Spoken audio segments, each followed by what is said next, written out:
ಸಾಧಾರಣ ಕಾಲದ 24ನೆಯ ಗುರುವಾರ. ಮೊದಲನೆಯ ವಾಚನ. ಪೌಲನು ತಿಮೋಥೆಯನಿಗೆ ಬರೆದ ಮೊದಲನೆಯ ಪತ್ರದಿಂದ ವಾಚನ. ಅತಿ ಪ್ರಿಯನೇ, ನೀನಿನ್ನು ಯುವಕನೆಂದು ನಿನ್ನನ್ನು ತಾತ್ಸಾರ ಮಾಡುವುದಕ್ಕೆ ಯಾರಿಗೂ ಅವಕಾಶ ಕೊಡಬೇಡ. ನಿನ್ನ ನಡೆ, ನುಡಿ, ಪ್ರೀತಿ, ವಿಶ್ವಾಸ ಹಾಗೂ ಪರಿಶುದ್ಧತೆಯ ವಿಷಯದಲ್ಲಿ ವಿಶ್ವಾಸಿಗಳಿಗೆಲ್ಲರಿಗೂ ನೀನೇ ಆದರ್ಶಪ್ರಾಯನಾಗಿರು.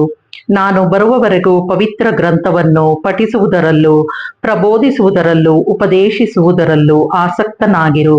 ನಿನ್ನಲ್ಲಿರುವ ವರದಾನವನ್ನು ಅಲಕ್ಷಿಸಬೇಡ. ಸಭೆಯ ಹಿರಿಯರು ನಿನ್ನ ಮೇಲೆ ದೈವ ವಾಕ್ಯದ ಉಚ್ಚಾರದೊಂದಿಗೆ ಹಸ್ತನಿಕ್ಷೇಪ ಮಾಡಿದಾಗ ಈ ವರವು ನಿನಗೆ ಲಭಿಸಿತಲ್ಲವೇ? ನಿನ್ನ ಆಧ್ಯಾತ್ಮಿಕ ಪ್ರಗತಿ ಎಲ್ಲರಿಗೂ ಗೋಚರವಾಗುವಂತೆ ಈ ಕಾರ್ಯ ಸಾಧನೆಗಳಲ್ಲಿ ನಿರತನಾಗಿರು. ಇವುಗಳಲ್ಲೇ ಮಗ್ನನಾಗಿರು. ಇದರಿಂದ ನಿನ್ನ ಮತ್ತು ನಿನ್ನ ಉಪದೇಶವನ್ನು ಕೇಳುವವರ ಜೀವೋದ್ಧಾರವನ್ನು ಸಾಧಿಸುವೆ. ಪ್ರಭುವಿನ ವಾಕ್ಯ. ದೇವರಿಗೆ ಕೃತಜ್ಞತೆ ಸಲ್ಲಲಿ. ಕೀರ್ತನೆ. ಶ್ಲೋಕ. ಮಹತ್ತಾದವು ಪ್ರಭುವಿನ ಕಾರ್ಯಗಳು, ನೀತಿ ಸತ್ಯತೆಯುಳ್ಳವು ಆತನ ಸತ್ಕಾರ್ಯಗಳು, ಸುಸ್ಥಿರವಾದವು ಆತನ ನಿಯಮ ನಿಬಂಧನೆಗಳು, ಯುಗ ಯುಗಾಂತರಕ್ಕೂ ದೃಢವಾಗಿರುವವು ಸತ್ಯ ನೀತಿಗಳು ಅವುಗಳಿಗೆ ಅಡಿಪಾಯವು. ಶ್ಲೋಕ. ಮಹತ್ತಾದವು ಪ್ರಭುವಿನ ಕಾರ್ಯಗಳು, ವಿಮೋಚನೆಯನೆಂತಿಹನು ಪ್ರಭು ತನ್ನ ಪ್ರಜೆಗೆ, ಸ್ಥಿರ ಸ್ಥಾಪಿತವಾಗಿಹುದು ಆತನ ಒಡಂಬಡಿಕೆ, ಪರಿಶುದ್ಧ ಪರಮಪೂಜ್ಯ ಆತನ ನಾಮಾಂಕೆ. ಶ್ಲೋಕ. ಮಹತ್ತಾದವು ಪ್ರಭುವಿನ ಕಾರ್ಯಗಳು, ಸುಜ್ಞಾನಕ್ಕೆ ಮೂಲವು ದೈವ ಭಯವು, ಅದರ ಪಾಲನೆಯು ವಿವೇಕತನವು, ಪ್ರಭುವಿಗೆ ಸ್ತೋತ್ರ ಸದಾ ಕಾಲವು. ಶ್ಲೋಕ. ಮಹತ್ತಾದವು ಪ್ರಭುವಿನ ಕಾರ್ಯಗಳು. ಘೋಷಣೆ. Hallelujah, hallelujah. ದೇವರು ಮಾನವರ ಅಪರಾಧಗಳನ್ನು ಲೆಕ್ಕಿಸದೆ ಕ್ರಿಸ್ತ ಯೇಸುವಿನಲ್ಲಿ ಇಡೀ ಜಗತ್ತನ್ನೇ ತಮ್ಮೊಡನೆ ಸಂಧಾನಗೊಳಿಸುತ್ತಿದ್ದಾರೆ.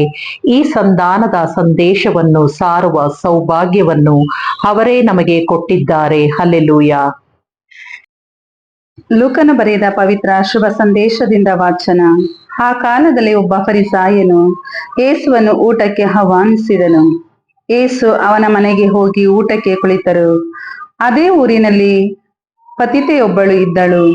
ಆಕೆ ಫರಿಸಾಯನ ಮನೆಯಲ್ಲಿ ಯೇಸು ಊಟಕ್ಕೆ ಕುಳಿತಿದ್ದಾರೆಂದು ಕೇಳಿ ಒಂದು ಅಮೃತ ಶಿಲೆಯ ಭರಣಿ ತುಂಬಾ ಸುಗಂಧ ತೈಲವನ್ನು ತೆಗೆದುಕೊಂಡು ಅಲ್ಲಿಗೆ ಬಂದಳು.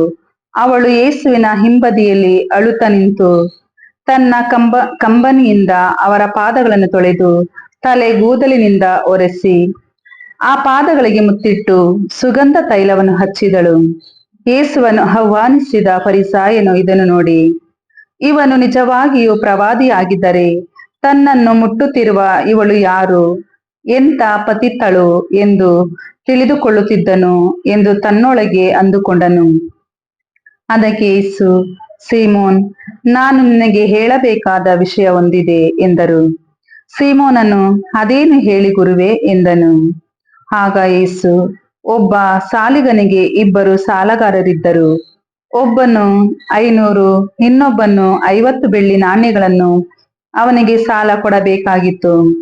ಆ ಇಬ್ಬರಿಗೂ ಸಾಲ ತೀರಿಸಲು ಸಾಧ್ಯವಾಗಲಿಲ್ಲ. ಸಾಲಿಗನು ಇಬ್ಬರ ಸಾಲವನ್ನು ಮನ್ನಾ ಮಾಡಿದನು. ಈಗ ಹೇಳು, ಈ ಇಬ್ಬರಲ್ಲಿ ಯಾರಿಗೆ ಆ ಸಾಲಿಗನ ಮೇಲೆ ಹೆಚ್ಚು ಪ್ರೀತಿ ಎಂದು ಕೇಳಿದರು. ಅದಕ್ಕೆ ಸೀಮೋನನು, ಯಾರು ಹೆಚ್ಚು ಸಾಲದಿಂದ ಬಿಡುಗಡೆ ಹೊಂದಿದ್ದಾನೋ ಅವನೇ ಎಂದು ತೋರುತ್ತದೆ ಎಂದನು. ಸರಿಯಾಗಿ ಹೇಳಿದೆ ಎಂದರು ಯೇಸು. ಅನಂತರ ಆ ಮಹಿಳೆಯ ಕಡೆಗೆ ತಿರುಗಿ ಸೀಮೋನನಿಗೆ, ಈಕೆಯನ್ನು ನೋಡಿದೆಯಾ? ನಾನು ನಿನ್ನ ಮನೆಗೆ ಬಂದಾಗ ನೀನು ನನ್ನ ಕಾಲಿಗೆ ನೀರು ಕೊಡಲಿಲ್ಲ. ಈಕೆಯಾದರೂ ನನ್ನ ಪಾದಗಳನ್ನು ತನ್ನ ಕಣ್ಣೀರಿನಿಂದ ತೊಳೆದು ತಲೆಗೂದಲಿನಿಂದ ಒರೆಸಿರುವಳು. ನೀನು ನನಗೆ ಮುತ್ತಿಟ್ಟು ಸ್ವಾಗತಿಸಲಿಲ್ಲ. ಆದರೆ ಈಕೆ ಒಳಗೆ ಬಂದಾಗಿನಿಂದ ನನ್ನ ಪಾದಗಳಿಗೆ ಮುತ್ತಿಡುವುದನ್ನು ನಿಲ್ಲಿಸಲಿಲ್ಲ. ನನ್ನ ತಲೆಗೆ ನೀನು ಎಣ್ಣೆ ಹಚ್ಚಲಿಲ್ಲ. ಈಕೆಯೋ ನನ್ನ ಪಾದಗಳಿಗೆ ಸುಗಂಧ ತೈಲವನ್ನು ಹಚ್ಚಿರುವಳು. ಆದ್ದರಿಂದ ನಾನು ನಿನಗೆ ಹೇಳುವುದೇನೆಂದರೆ, ಈಕೆ ಮಾಡಿದ ಪಾಪಗಳು ಅಪಾರವಾದರೂ ಅವನ್ನು ಕ್ಷಮಿಸಲಾಗಿವೆ. ಇದಕ್ಕೆ ಈಕೆ ತೋರಿಸಿರುವ ಅಧಿಕವಾದ ಪ್ರೀತಿಯೇ ಸಾಕ್ಷಿ. ಕಡಿಮೆ ಕ್ಷಮೆ ಪಡೆದವನು ಕಡಿಮೆ ಪ್ರೀತಿ ತೋರಿಸುತ್ತಾನೆ ಎಂದರು.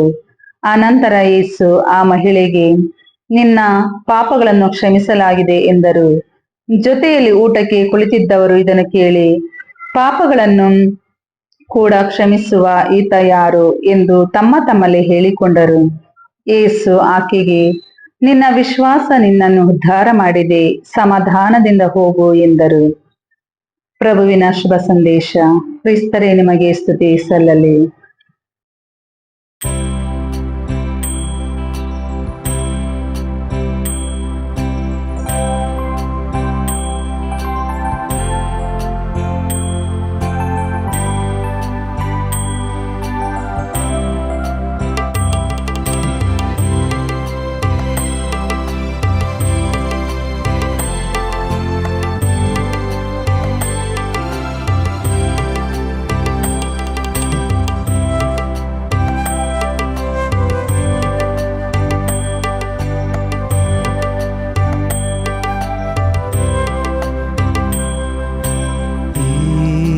യേശുദേവനെ ശരണം,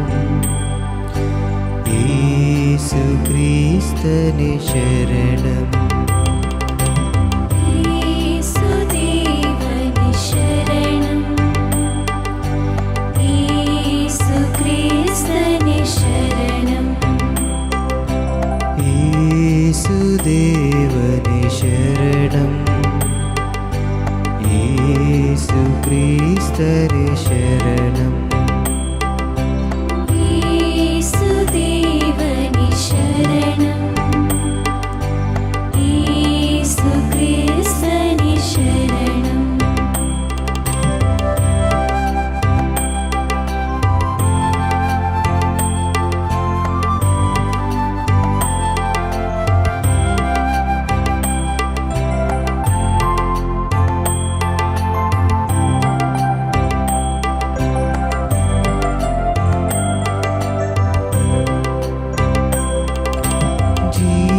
ജീവനീനെ മാർഗനീനെ ದಾರಿ ತೋರುವ ಗುರುವು ನೀನೆ, ಜೀವನೀನೆ ಮಾರ್ಗನೀನೆ ದಾರಿ ತೋರುವ ಗುರುವು ನೀನೆ.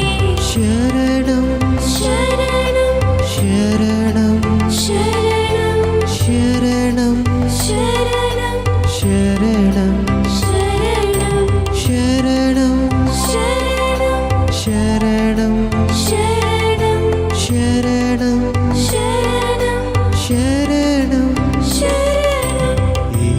യേശുദേവനെ ശരണം, യേശുക്രിസ്തനെ ശരണം, യേശുദേവനെ ശരണം, യേശുക്രിസ്തനെ ശരണം.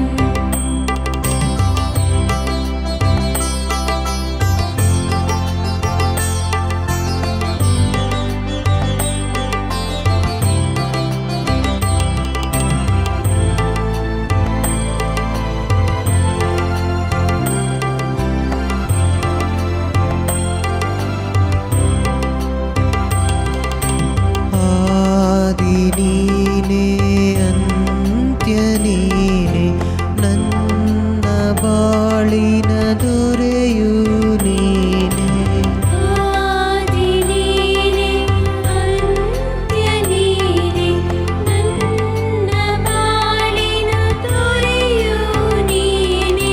ಶರಣಂ ಶರಣಂ ಶರಣಂ ಶರಣಂ ಶರಣಂ ಶರಣಂ ಶರಣಂ ಶರಣಂ ಶರಣಂ ಶರಣಂ ಶರಣಂ ಶರಣಂ ಶರಣಂ ಶರಣಂ ಶರಣಂ ಶರಣಂ. യേശുദേവനെ ശരണം,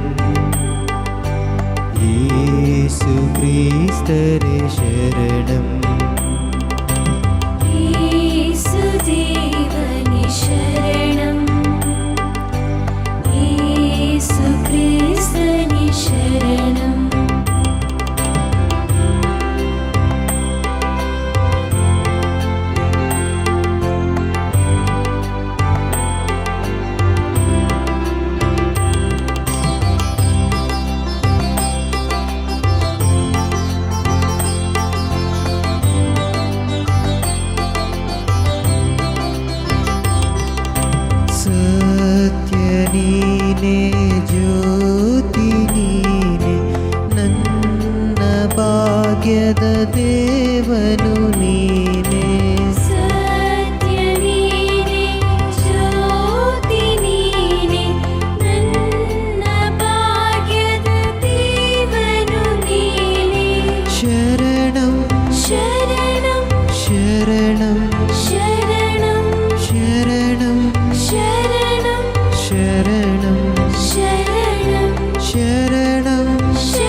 शरणं शरणं शरणं शरणं शरणं शरणं येसुदेवने शरणं